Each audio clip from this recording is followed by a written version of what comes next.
एक खुशगवार दिन था और टेरेसा नाम की लड़की घर में बैठी हुई थी।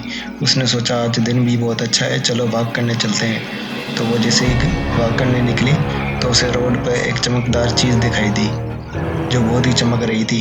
तो टेरेसा उसके पास गई तो उसने देखा कि रोड पर एक गले का हार पड़ा है उसमें एक बहुत बड़ा मोती लगा पड़ा है।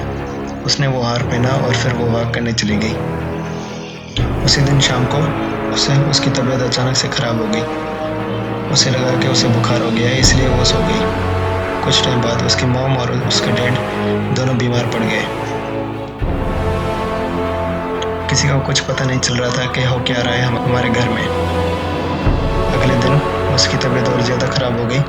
जब उसकी माँ उसके कमरे में आई तो उसे बहुत ज़्यादा बदबू आ रही थी उसके कमरे से। तो उसने खिड़कियाँ और दरवाजे खोल दिए। अचानक से टेरेसा जो लड़की थी वो चिल्लाने और रोने लग गई। तो उसकी माँ को कुछ गड़बड़ लगी। उसने एक पादरी को बुलाया और उसे बोला कि मेरी बेटी को पता नहीं क्या हो गया है, उसे आप देख लें। जब उस पादरी ने उसे देखा तो उसने बोला उसकी बेटी में एक आत्मा घुस गई है। जब वो बाहर आया तो उसकी माँ को उसने बोला कि क्या टेरेसा के पास कोई ऐसी चीज़ है जिसकी वजह से उस पर आत्मा ने असर किया है। उसकी माँ परेशान हुई और फिर उसे याद आया कि उसके पास एक गले का हार है जो उसे मिला था।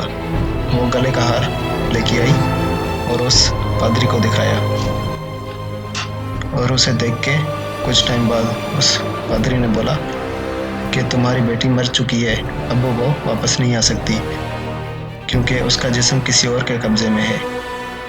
तो टेरेसा की माँ वो सुनकर बेहोश हो गई और उसी वक्त टेरेसा बेड से उठ के बाहर आई अपनी माँ और उस पादरी के पास।